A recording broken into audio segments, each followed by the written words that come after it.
What are the dining options on Corner of the Seas? In this video, we're going to explore all the options available on this incredible ship. From fine dining to quick bites, we'll explore everything there is to know about dining on Corner of the Seas. But that's not all. If you hang around to the very end, I'll share a tip on how to massively improve your experience in the Windjammer buffet. The question we get asked and we see online is, what is the food like? Is it any good?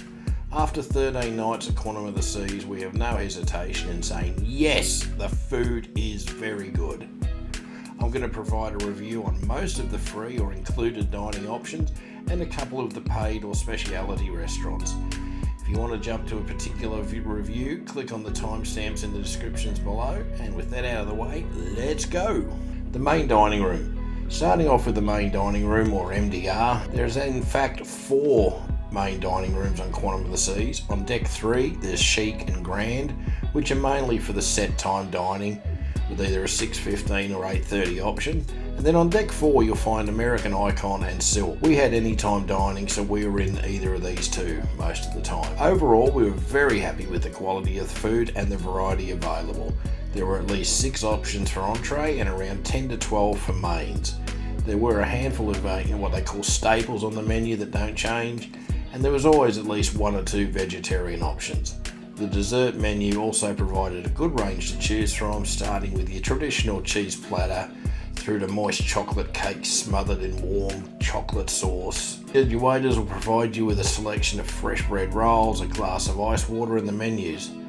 A small but noticeable difference was the butter for the rolls. It's a little thing, but on Princess we found the butter to be in curls straight out of the fridge and very, very hard. On Corner of the Seas, it's the actual opposite. Pre-packaged Lurpak butter at room temperature, which was soft, almost runny. Not better, not worse, just different, and just one of those little things you notice between cruise lines. Overall, we were happy with the service from the wait staff. We found them attentive but not intrusive. Meals were delivered timely, and we found them to range in temperature from quite warm to bordering on hot. We had heard a lot of complaints about the temperature of the food in the main dining room, but that wasn't our experience. It was rarely hot, but we also never had what we would call a cold meal. Very similar to most pubs in Australia we've dined at. Some meals or portions of meals are ready sooner than others, sit under a heat lamp, can be served sort of only warm, but overall we were very happy with the main dining room. When we chose steaks, they were cooked to our request and were really good. The quality of the meat in general was surprisingly good. As everyone watching knows, good meat is getting very expensive at the moment, and to get this quality of steaks on board really surprised us. We loved all the meat we ordered. Every piece was just melt in your mouth, soft. Now occasionally the veggies were either a bit underdone or a bit overcooked, but not to the point of being yuck. Seafood such as the prawn or shrimp cocktail and lobster tails had obviously been thawed from frozen, but they were still presented beautifully and tasted wonderful. We enjoyed the food and service so much in the main dining room that we also had several lunches, and I had brekkie almost every morning. The breakfast and lunch menus were equally impressive and came with the same level of service and attention provided at night. For breakfast most days I started with a fruit platter before enjoying poached or scrambled eggs on toast with hash browns, mushrooms and a grilled tomato. And of course, brekkie on a cruise ship is not complete without a pastry, so I ended up with either an apple or berry Danish most days. Now, onto the Windjammer Buffet. The Windjammer Buffet is located up on deck 14, and for a quick and easy meal or snack, it was brilliant. The Windjammer is at the rear of deck 14, and it is huge. It's so big, in fact, that a lot of people stayed in the front section, just inside the main entrances. We were always able to find a seat further in or on the outside area on the warmer days and nights. The food options were very similar to what we've experienced before. Every meal had some sort of a roast meat with the usual roast veggies, a large salad bar with pre-made salads of many types, or there was the option of fresh ingredients to make your own just how you like it. It did take us a few days to find it, but there is a hamburger and hot dog section along with hot chips if you're just looking for some comfort food, and I got to tell you, the hamburgers were really good. The dessert bar and bakery section were both huge with tons of options. The dessert bar had sugar-free and no added sugar options, and a small number of gluten-free options. There was generally a couple of different soups to choose from each night, along with loads of croutons and fresh bread, which made for a great starter. Always a pasta station with a couple of different types of pasta to choose from. I am a 100% pasta pig. I love my pasta and ate a lot of it on board. But I have to say, pasta is one of the foods in every buffet that does suffer from being cooked and sitting under heat lamps. Gets a bit gluggy and sticky and is certainly not al dente. But obviously I'm not complaining, as I still ate plenty of it. Each night there was a theme. All the usual options are still available, but one of the stations would be set up with, say, Indian or Mexican or Spanish. We enjoyed these theme nights and used it to try foods that we normally wouldn't.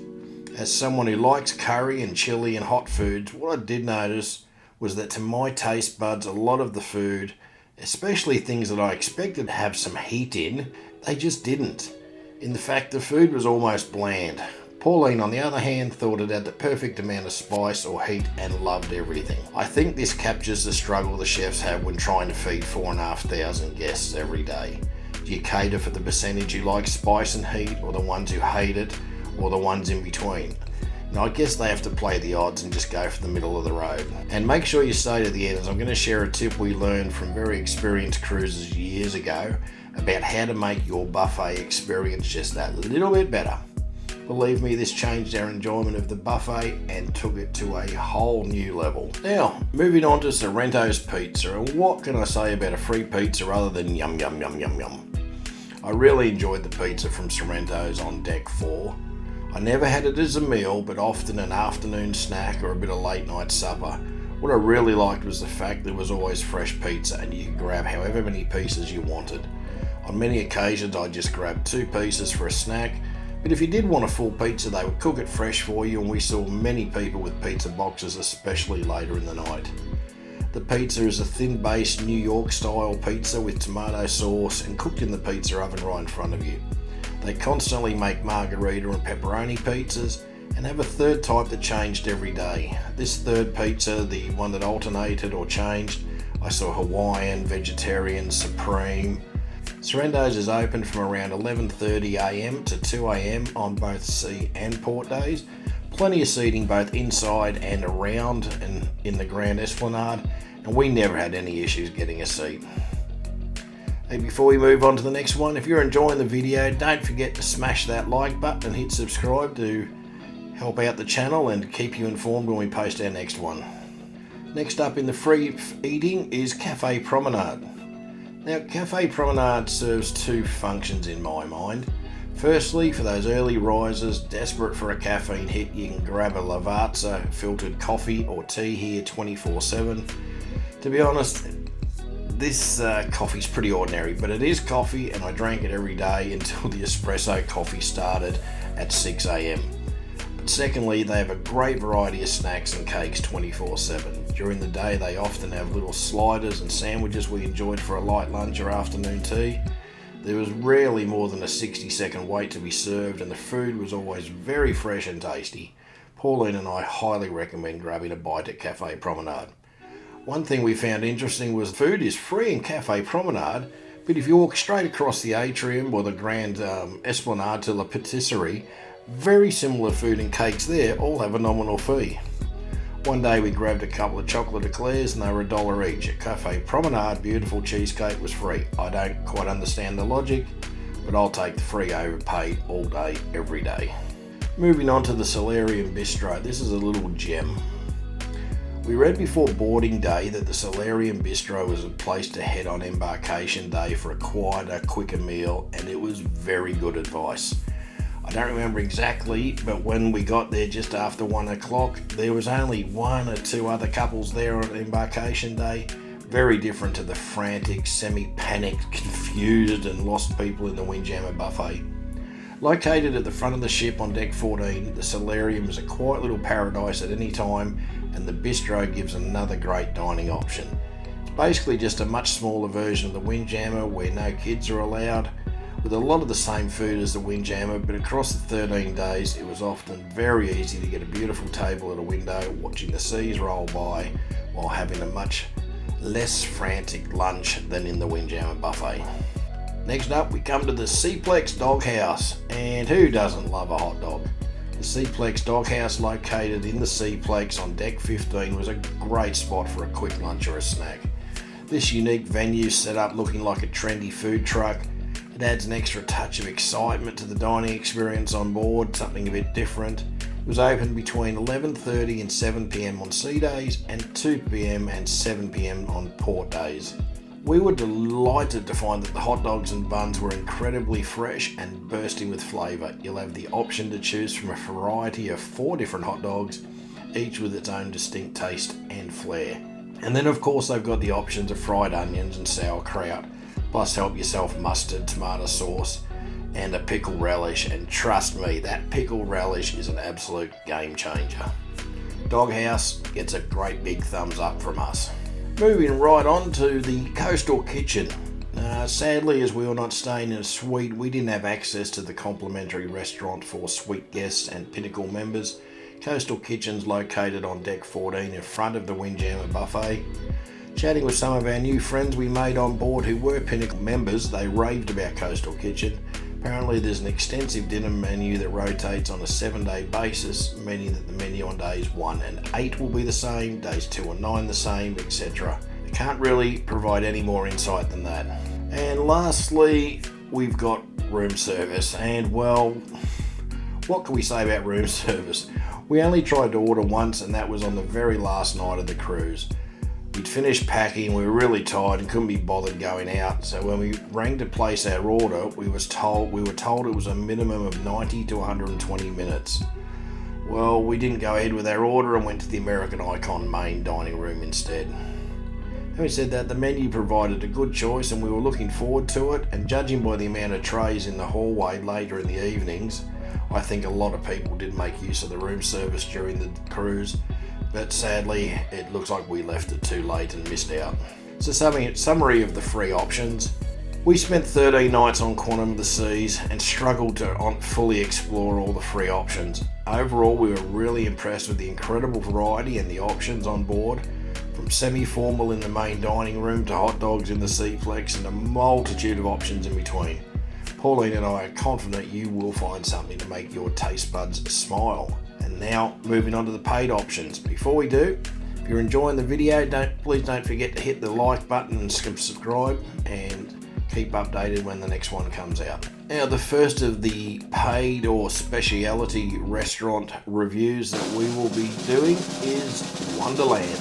We had heard so much about Wonderland, and the opinions that from people were so varied, ranging from, oh my god, the best dining experience ever, right to inedible, horrible food. So from watching other YouTube videos, one thing we were sure of, it was going to be different, and it most certainly was. The experience starts the moment you check in and get shown to your seat for the night. Your waiter is in a costume wearing a crushed velvet jacket, long tails, and the decor of this place is incredible. Every aspect of Wonderland is designed to take you into the Alice in Wonderland experience. The waiter hands you the menu, it's a gold picture frame, and it's completely blank. You sort of think to yourself, what am I supposed to do with this? The answer is that you have to paint it with the provided brush and water, and then voila! The menu magically appears and is based on 5 different themes. You get to choose dishes based on the 5 natural elements: earth, sea, fire, ice and sun. Well, you sort of get to choose. Our waiter, and I believe it's the same across the Royal Caribbean fleet, suggests that we let them choose the entrees, which we agreed to. We did choose our own main, and the dessert is fixed. Our dinner starts with crispy crab cones and tomato water. We both enjoyed the crab cones, even though the avocado mousse really overpowered any taste of the crab. The tomato water was very, very different. It's a clear liquid that tastes like tomato served in a test tube. Our waiter went to great lengths explaining that the tomato water is made from the second pressing of the tomatoes. In fact, everything that was served came with a story about what, where and how it was made. This was a nice touch. I liked the tomato juice, but it was a big miss from Pauline. Next up was eggs in a bird's nest of deep fried vermicelli noodles served under a smoked lid. The eggs were nice, the noodles were different but okay. The eggs had absorbed more of the smoke taste than I expected, but it wasn't overpowering. We both gave this course another pass. The next course was a potted shrimp, or prawn for us Aussies, wrapped in the same deep fried vermicelli noodles with a chili dipping foam. We both enjoyed the shrimp / prawn, and I found the chili foam to be well balanced. It had enough heat, but still not overpowering the taste of the prawn. Both of us loved it. Next up was the baby vegetables and soil. However, much to our disappointment, it ended up being a dish that fell well short of our expectations. The presentation was nothing short of stunning, but unfortunately for us, the taste did not live up to it. The vegetables were sour, almost pickled, and the dirt tasted like, well, dirt. It was beautifully presented, but just wasn't to our liking. The much anticipated liquid lobster was up next, and it was remarkable. Absolutely stunning. We both loved it. The serving size was simply just too small though. We could have eaten a full bowl. The flavours were complex and complemented each other. The small piece of lobster with the bone broth and a sprinkle of caviar worked to absolute perfections. One of the best things I've ever tasted. One more to go before the mains, and it's the chilled spicy tuna in a small lime. Another dish that just knocked it out of the park. Multitude of flavours that blended together incredibly well. The cold of the granita, the tartness of the lime, and the fresh tuna just worked and left us wanting more. Another clear winner for both of us. And now the main course. I chose the chicken and the egg, and Pauline went for the snap, crackle and pork. Both were spectacular. Cooked to absolute perfection, moist and full of flavour.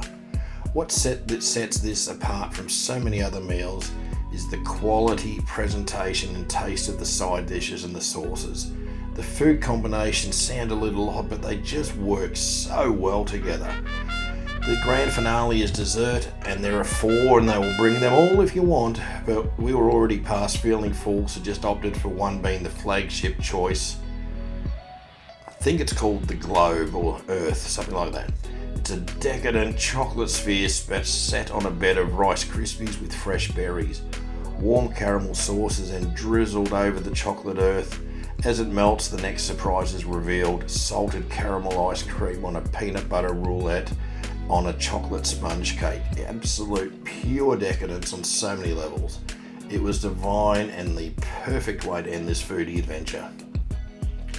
Thinking about it later, yes, there were some dishes we didn't enjoy, but that's not unexpected when you consider the menu and how the chefs are pushing the boundaries with food combinations and styles of presentation. But the hits were many, and they were so good, so exceptional, that we give Wonderland a huge thumbs up and our personal recommendation. There were several of the specialty restaurants we just didn't have time to get to, including Chop's Grill, Jamie's Italian and Izumi. Did manage to grab some photos and videos one day early.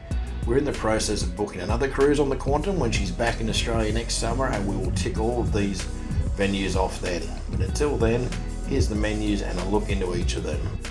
Next up, we have the Noodle Shop. And of all the dining venues on the Quantum, this one was a complete train wreck. The Noodle Shop's located in a small corner on deck 14 next to the main pool. It's a specialty restaurant, meaning everything's at a cost. And believe us, we wouldn't go back there if it was free. Flavourless and bland is about the best we could say about the food. Chicken satay skewers that were overcooked, dry and tough, with the satay sauce the consistency of water with a taste to match. We say save your money and your time, eat somewhere else. Very disappointing. Just put a line through the Noodle Shop and go elsewhere. Next up, we have La Patisserie, located opposite Sorrentos Pizza and Cafe Promenade.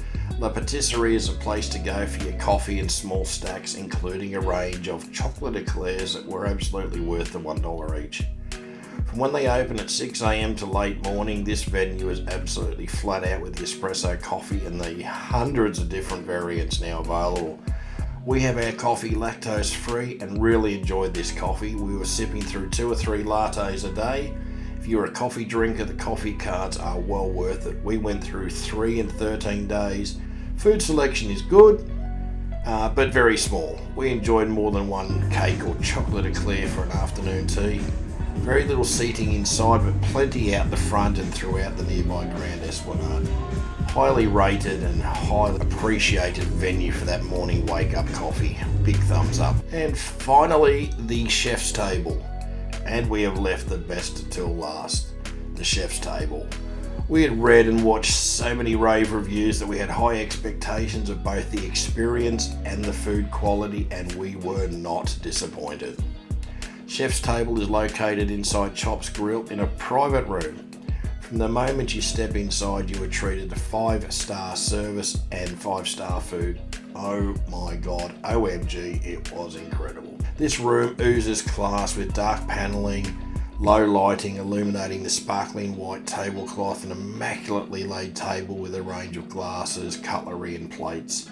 All 12 of our group arrived on time and we quickly started chatting and getting to know each other. Pauline and I were chef table virgins, as were 3 other couples, just leaving 4 experienced cruisers who assured us in the strongest way possible that we would not be disappointed. Our waiter Javerson introduced himself and gave a thorough but short explanation of how the night would run, and with that we were into the fixed 5-course meal. First up was a delicate scallop carpaccio. It is impeccably presented really, and tasted incredible. The only problem we had, or the concern that we had at this point, was that they had set the bar so high with that first dish that we just hoped they could maintain it. With each course, the head chef Samir came out and gave an overview of the meal, including what was in it, the method used to prepare it, and each course came with a matched wine that was also accompanied with an explanation of what it was, where it came from and what we could expect from it. Next up was a smoked tomato soup that was simply perfection, accompanied by garlic focaccia croutons and a sprinkle of parmesan. The depth of flavour in this soup was incredible and I certainly wanted more. Course 3, and my favourite seafood, was on its way. A Maine lobster salad served with palm hearts, pineapple, cilantro and vanilla dressing. The lobster was cooked perfectly, and while I was initially skeptical of the dressings, it all worked incredibly well. Another stunning serving, and between the food and the wine, I could already feel my stomach filling up, and we had the biggest courses still to come. Roasted branzino came out for the 4th course, and this was my least favourite serving. But in no way was it bad, it just wasn't quite up to the standard of the earlier servings, I think. Branzino is a common term in Europe, but here in Australia we refer to it by the name sea bass. As I said, definitely wasn't bad, and the presentation with grilled zucchini and peppers and lamb confit was good, with the branzino cooked beautifully into juicy white flaky meat. Next up was the mouth-watering and 5-star grilled filet mignon. I don't know where to start. All 12 of us had our meat cooked to absolute perfection. How we ordered it, which ranged from rare through to medium to well. The truffle potato puree, the asparagus and Bordeaux sauce complemented each other, and the meat just beautiful. It was simply an incredible meal. In my opinion, this dish alone was worth the $99 US we paid for it. It was really that good. I had a slight tinge of disappointment when I realised the dessert was the same as we enjoyed in Wonderland 9 days earlier, the World Chocolate Globe. We weren't disappointed with the presentation or flavours once the world was served, along with that beautiful hot caramel sauce causing the same reaction as it did in Wonderland. By now, every one of us had a ridiculously full stomach and just needed a few minutes for it all to settle.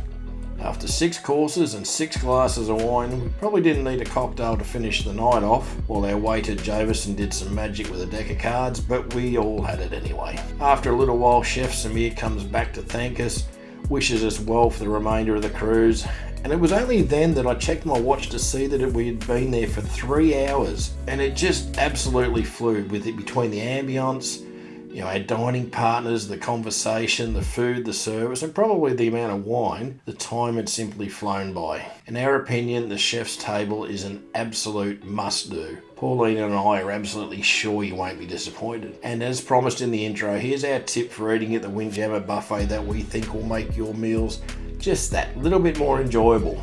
We used to walk into a buffet, grab a plate, start strolling around looking at the food, deciding what we wanted, and grabbing it as we went. We'd then start looking around for the table. By the time we sat down, everything was stone cold. What we do now is we find a table first, grab a couple of drinks along with a book or a copy of the daily program, leave those on the table to reserve the table, if you know what I mean. Or you can even grab the knives and forks and spoons and the serviette on your way in, put those down, and it just let people know that someone's taken that table. We'll then go into the main part of the buffet and walk around and decide what we want to have before we start getting our food. So that way, by the time we've decided what we want to have, We grab a plate, go to each of the different food stations, grab our food, and then immediately walk straight back to our table, sit down. And by doing this, we find that the food is still at least warm, closer to hot, and it just tastes so much better. Like stir fries and noodles and roast meat just tastes a lot better when it's still warm, bordering on hot. A little bit of advice, hopefully that'll help make your next experience in the buffet that little bit nicer. If you do like it, please leave some comments below. And of course, if you've got any questions about any of the options or the dining options on Quantum of the Seas, hit us up in the comments below and I'll get back to every single one of you.